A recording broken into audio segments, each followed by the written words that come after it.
Hello, everybody, and welcome. I am Brickerboom, and this is the story of my first Pokemon Nuzlocke randomizer, which is what I'd like to say.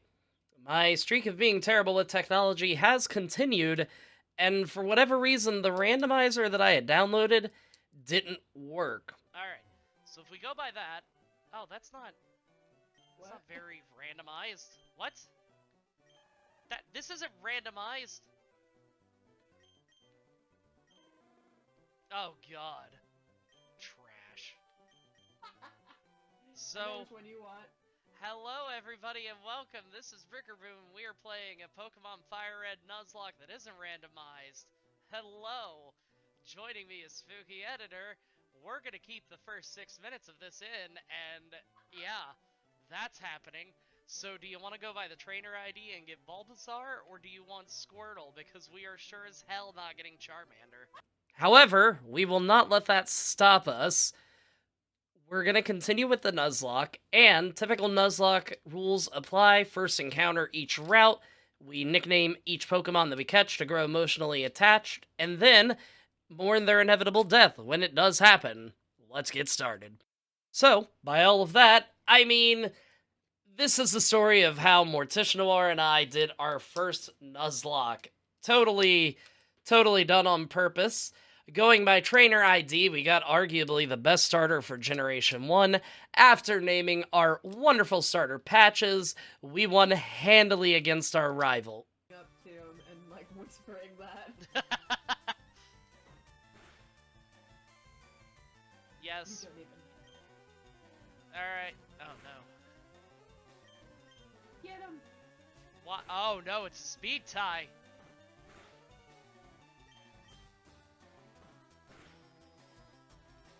Oh no.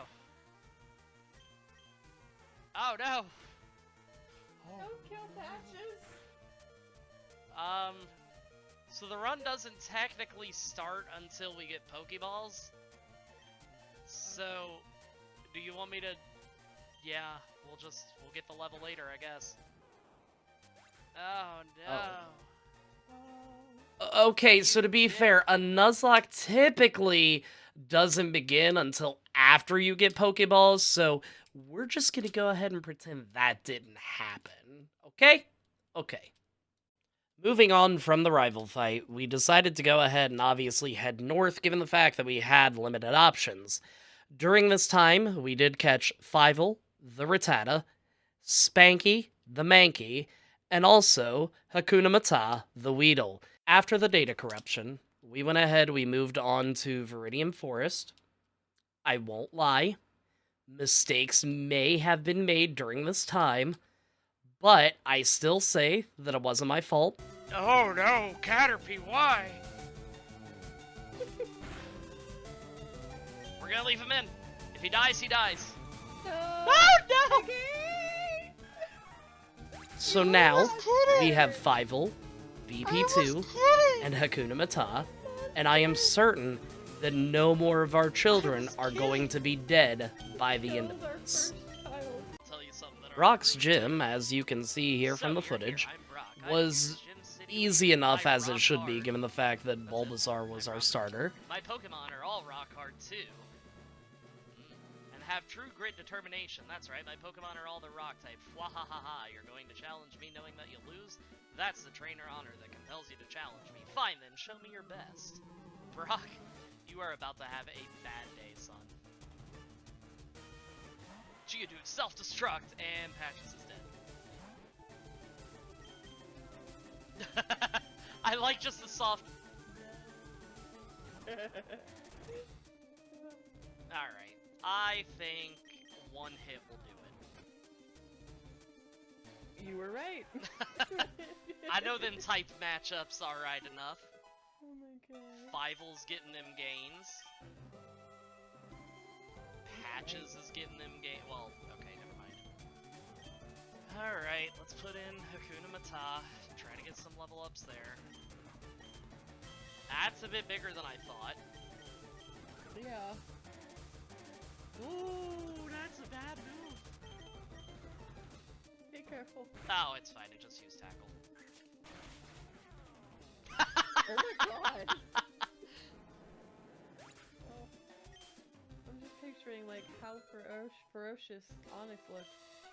And this tiny little Bulbasaur's blocks up and goes whoosh. Yeah, Bulbasaur's like, I'ma spank it. Oh. After that, we quickly moved on, and to safely make sure that we were able to make our way through Mount Moon, we did manage to take out every trainer, caught our new friend Willem, who I was excited about from the very beginning. We bought Magikarp, the Hatsy, from the Magikarp salesman, headed into Mount Moon, and on the way through Mount Moon, I took the Dome Fossil. If you know the joke, you know the joke by now. After making our way through the rest of the cave, where Patches did evolve into a wonderful Ivysaur, we taught Geobabe, It's a boy. Okay, Mega Punch. I still gotta We left the cave and made a new friend, Voldemort the Ekans, grinded up a bit, and then faced the rival. Voldemort was able to take on the first two, and then Fievel decimated the remainder of the team. As we began to cross Nugget Bridge, BP2, unfortunately, met the revenge of Spanky the Manky. Yeah. Shades of the past. Look, I love how, like, we could have let it go after the first episode, but we keep bringing Oh it back. no! Woo! Oh, God! Rest in peace. Finishing up Nugget Bridge, though, and helping Bill, we went to Misty's gym, where Patches was able to handily take care of everything. Along the SS Anne, Keckles evolved. We beat the rival and went into Diglett Cave for reinforcements, where... Listen, I forgot about Arena Trap. This one is totally my B. Moving on from there, we went to Lieutenant Surge and totally got the trash can puzzle first try. Voldemort then quickly dispatched all of Lieutenant Surge. Damn it. Well, okay, Patches took care of the rest at least. As we began to move on, we added 2 new party members to our team, Boomer and the wonderful Pork Chap. Mr. Growly also joined the team, and after that, it was time for more grinding. Mr. Growly was able to burn his way through Erica's gym, and he was doing a fine job until a dumb, rigged speed tie. Just watch the footage of the battle. I'm still really upset about this.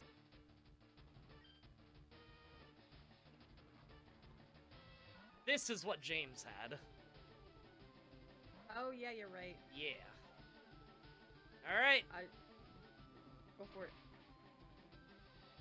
Okay, not bad damage, not bad. Right off the bat, huh? For me, it was Sabrina. Even though Sabrina was a little scary, I was like, you can step on me anytime, mommy. Uh-oh. And Misty, right? Uh-oh. What are we uh-ohing? Uh-oh. Oh, thank God, okay. I thought I didn't have any more antidotes.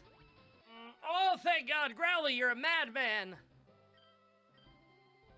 Oh, fuck off, Erica. Damn!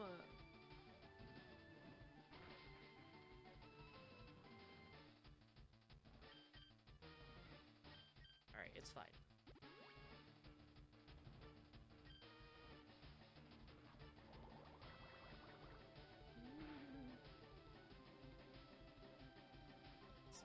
I'm scared.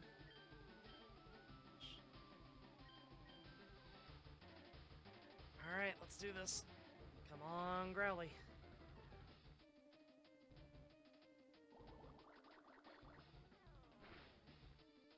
Alright, we're still in this. Wait a minute. She's gonna heal, or she's going to attack. We're faster. Mm-hmm. What? No! Son of a...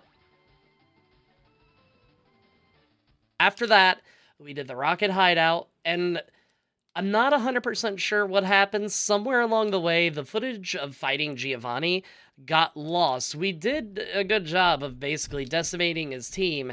However, unfortunately, through that, we did lose Hatsy. And while I do not have the footage, I hope you will accept this dramatic reenactment through Brickerboom Theater. This is Gyarados. This is Kangaskhan. Mega Punch! Bap, bap, bap, bap! And dead. Great hit. Is dead. Unfortunately, there was no time to mourn, partially because there was new friends to be made. We decided to go ahead and take Cycling Path, where we did go ahead and catch the Sleeping Snorlax, which we named Douglax. Along the way, Patches evolved into her beautiful final form. Boomer evolved. Pork Chap evolved.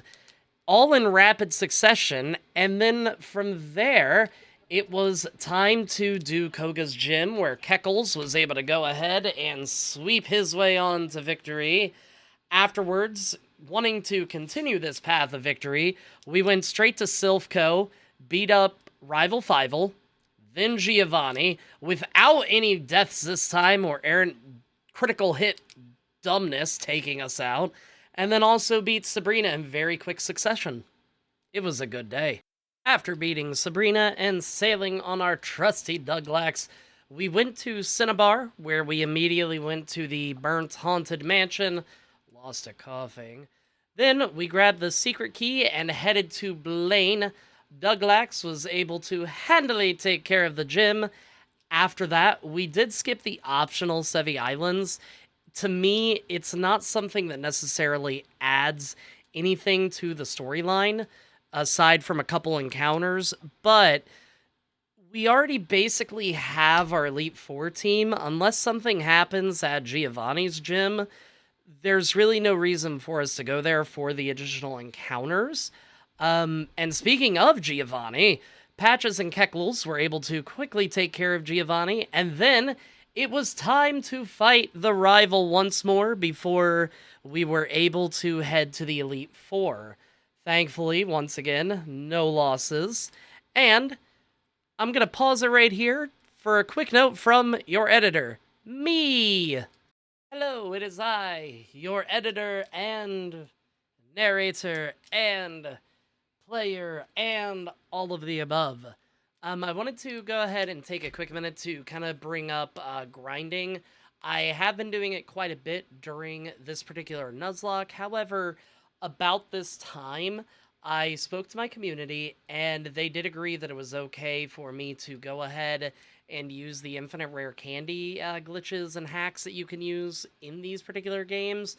I know that that can definitely feel like it is cheapening the run a little bit to a degree. However, the point that I would like to make that somebody in my community brought up as well is that yes, it can definitely feel that way. However, I could also just go to an area where there's only level 5 Pidgeys if I really wanted to, and just grind there where it's completely safe. Yes, it would take me hours to do so, but that is an option that I have. So, for these particular runs going forward, if there is a long grinding session that's more than just 1 or 2 levels, I will probably end up just using the rare candies. And then I also just wanted to go ahead and say that we did make it through Victory Road. Nothing really of note happens there. We didn't bother going after, I believe it's Moltres that's inside. So the next part of this video will go ahead and pick up at the beginning of the Lorelei fight. We did go ahead, make sure that everybody is appropriately leveled up to Lance's ace, and yeah, you'll basically be able to see what happens from there. But hope you're enjoying the video. Hope you didn't mind this quick little intermission.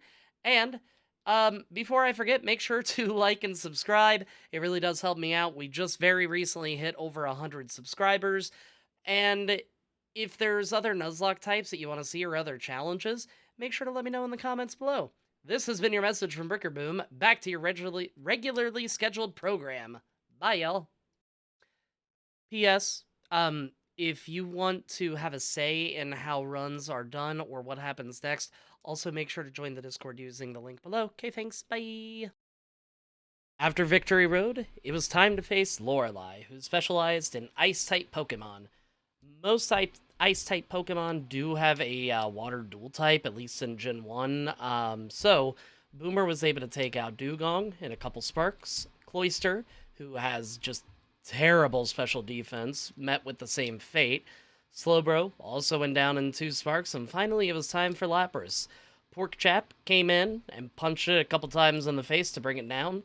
When Jinx came out, we did switch over to Douglax, who was able to go ahead and take it down. That's 1 out of 4. Moving on to Bruno. Kind of like in Disney, I feel like we shouldn't talk about him, because in all honesty, he's not worth mentioning. Unfortunately, he doesn't have that great of a team, especially for being someone in the Elite Four. Patches was able to take out both of the Onyx, and then Keckles was able to take out Hitmonchan, Hitmonlee, and Machamp. After that, we moved on to Agatha. Keckles was able to take care of the first Gengar. Boomer was able to take care of the Golbat. Douglax body slammed the Arbok into submission. And then we sent Keckles in to face off against the second Gengar, and unfortunately, it was time for Keckles to go. The Gengar was faster because I didn't check the stats and used Shadow Ball and was able to one-shot it. So we needed to call in Douglax, who thankfully was able to Ice Beam it. There was a lot of back and forth with that particular battle, but Douglax finally did take the W. For the final Pokemon, the Haunter, we did send in Willem, who was able to go ahead and pursue it until it finally went down. That is officially 3 out of 4 done. Let's go ahead and move on to the champion. After that, it was time to face the final Elite Four member, Lance. It's been a long journey, but Boomer went out first and was able to take out the Gyarados. Douglax came out, and to take care of the Dragonairs, it was an Ice Beam and a Body Slam to both of them. Finally, the big Dragonite came out, and Ice Beam was handily able to take care of that one. I thought that would be a little bit harder, but I guess 4 times weakness will kind of do you in pretty quickly. And then after that, Boomer was able to take care of the Aerodactyl. But then it was revealed to us there was one more person that we have to fight, and I'm pretty sure I even mentioned it earlier in the script. The league champion and our rival. Boomer was able to take out the Pidgeot. Patches came in and took care of Rhydon with 1 Giga Drain. Douglax came in to take care of Alakazams with a few body slams, but not before it put up a Reflect. Executor was able to be taken down by Willem and a couple aerial aces, but again it was able to set up a stalling move when it put up Light Screen. Boomer came in and was able to take out the Gyarados with a fantastic critical hit, and then it was time for Charizard. Boomer kept sparking and nearly got taken down, but through anime bullshit and the power of friendship, it survived with 1 HP. Healing up a bit, we came back and he was able to take down the overrated Fire Lizard, and we defeated the champion. And with that, we only lost 1 member during the Elite Four and sealed our spot in the Hall of Fame, but the video is not quite over. And with that, we conclude our very first Nuzlocke. The next Nuzlocke is going to be in Heart Gold / Soul Silver. We will be doing things on set. I will be taking advantage of the unlimited rare candy on a totally legit cartridge, simply just due to the fact that I don't want to waste time grinding too much, because in all honesty, what I did for grinding in the last one was I just went to low level areas, this way I didn't have to worry about any type of errant crit taking me out. But we will be going forward with Heart Gold. My plan is to initially just do a vanilla Nuzlocke of each game throughout the series in succession. This way it's kind of my first time. Afterwards, I'll start doing randomizers, hardcore Nuzlocks, specialty Nuzlocks, things like that. As of right now, I'm also starting to do challenge runs. I am currently trying to beat the game with just a Bulbasaur in battle. I have had to unfortunately use some healing items along the way, but the ultimate goal is to start getting good enough at these solo runs that I do not have to use healing items while in battle. But I hope that you enjoyed the video. as I said before, make sure to like and subscribe. And until next time, everybody, peace out. Have a great day.